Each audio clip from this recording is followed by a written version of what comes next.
গত কয়েকদিনের তীব্র হামলা এবং অস্থিরতার পর শেষমেশ লেবাননের ভূখণ্ডে প্রবেশ করেছে ইসরায়েলি প্রতিরক্ষা বাহিনী আইডিএফ সেনারা। এর আগে বেশ কয়েকটি বিবৃতিতে দেশটির সশস্ত্র গোষ্ঠী হিজবুল্লাহকে ধ্বংসে সীমিত স্থল অভিযান শুরু করার ইঙ্গিত দিয়েছিল আইডিএফ। গত 30 সেপ্টেম্বর রাতে সেটাই বাস্তবে রূপ নিল। এদিকে লেবাননে স্থল অভিযান শুরুর পাশাপাশি সিরিয়ার রাজধানী দামেস্কেও বিমান হামলা চালিয়েছে ইসরায়েলি বাহিনী। এতে 3 জন নিহত হওয়ার খবর দিয়েছে সিরিয়ার রাষ্ট্রায়ত্ত সম্প্রচার মাধ্যম। একই সঙ্গে ইসরায়েলি হামলা হয়েছে ইয়েমেনেও। ফলে আঞ্চলিক যুদ্ধের যে আশঙ্কা ছিল এতদিনে তাই বাস্তবে রূপ নিচ্ছে বলে মনে করা হচ্ছে। ইসরায়েলি কর্মকর্তাদের বরাতে সিএনএন-এর প্রতিবেদনে বলা হয়, হিজবুল্লাহর বিরুদ্ধে চালানো এই স্থল অভিযানের পর লেবাননে তারা দীর্ঘমেয়াদে দখল ধরে রাখবে না। তবে তারা অভিযানটির নির্দিষ্ট সময়সীমা সম্পর্কে কিছুই জানায়নি। সীমান্ত এলাকায় কয়েক ঘন্টা ধরে চলা হামলা এবং গোলাবর্ষণের পর এই অভিযান শুরু হয়। ইসরায়েলের সংবাদ মাধ্যম হারেজ জানিয়েছে, ইসরায়েলি সেনারা দক্ষিণ লেবাননে হিজবুল্লাহর লক্ষ্যস্থল ও অবকাঠামো লক্ষ্য করে সীমিত ও লক্ষ্যভেদী স্থল হামলা শুরু করেছে। এই হামলায় সীমান্তের কাছে অবস্থিত ইসরায়েলের উত্তরাঞ্চলের জন্য হুমকি হয়ে থাকা বেশ কিছু লেবাননি গ্রামকে টার্গেট করা হয়েছে। এর আগে লেবাননে স্থল হামলা চালানোর পরিকল্পনা যুক্তরাষ্ট্রকে জানায় ইসরায়েল। 30 সেপ্টেম্বর রাতেই লেবাননে স্থল হামলার অনুমোদন দেয় ইসরায়েলের নিরাপত্তা পরিষদ।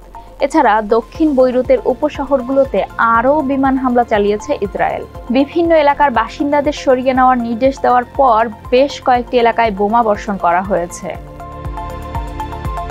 এদিকে বিশ্লেষকরা বলছেন, মুখে সীমিত আকারে বললেও ইসরায়েলের স্থল হামলা আদতে সীমিত নয়। ব্রাসেলস ভিত্তিক সামরিক ও নিরাপত্তা বিশ্লেষক এলিজা ম্যাগনিয়ার আল জাজিরাকে বলেন, লেবানন সীমান্তে ইসরায়েলি বাহিনীর সেনা সংখ্যা ক্রমশ বাড়ছে। সীমিত স্থল অভিযান না চালিয়ে ইসরায়েল সম্ভবত দক্ষিণ লেবাননে হিজবুল্লাহর বিশেষ বাহিনীকে ঘিরে ফেলে ধ্বংস করার পরিকল্পনা করছে।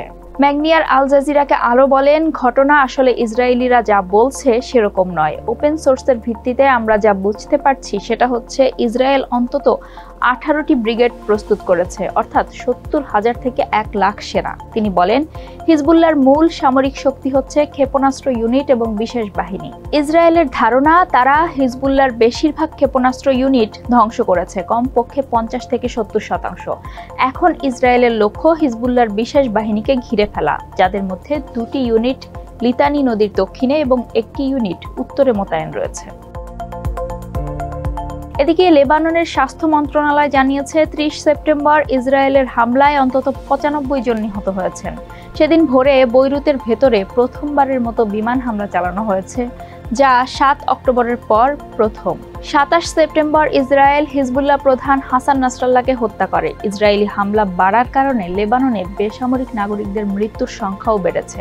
অসংখ্য বাড়িঘর ধ্বংস হওয়ার পাশাপাশি বাস্তুচ্যুত হয়েছেন প্রায় 10 লাখ মানুষ। হিজবুল্লাহ জানিয়েছে, তারা শিগগিরই নাসরুল্লাহর উত্তরসূরি নেতা নির্বাচন করবে। এছাড়া তারা ইসরায়েলের বিরুদ্ধে যুদ্ধ চালিয়ে যাওয়ার প্রতিশ্রুতি দিয়েছে। এদিকে ইরান সমর্থিত যোদ্ধাদের বিরুদ্ধে বিভিন্ন ফ্রন্টে হামলা বাড়িয়েছে ইসরায়েল। ইতোমধ্যে ইয়েমেনের হুতিদের লক্ষ্য করে হামলা চালিয়েছে। বিমান হামলা চালিয়েছে সিরিয়ার রাজধানী দামেস্কেও। সিরিয়া আরব নিউজ এজেন্সি সানা জানিয়েছে, দামেস্কে 30 সেপ্টেম্বরের ইসরায়েলি আগ্রাসনে নিহত হয়েছেন উপস্থাপক সাফা আহমদ। এক বিবৃতিতে ইসরায়েল হামলায় শহীদ হওয়া উপস্থাপক সাফা আহমদের জন্য শোক প্রকাশ করা হয়েছে সিরিয়ার রাষ্ট্রায়ত্ত সম্প্রচার মাধ্যমে।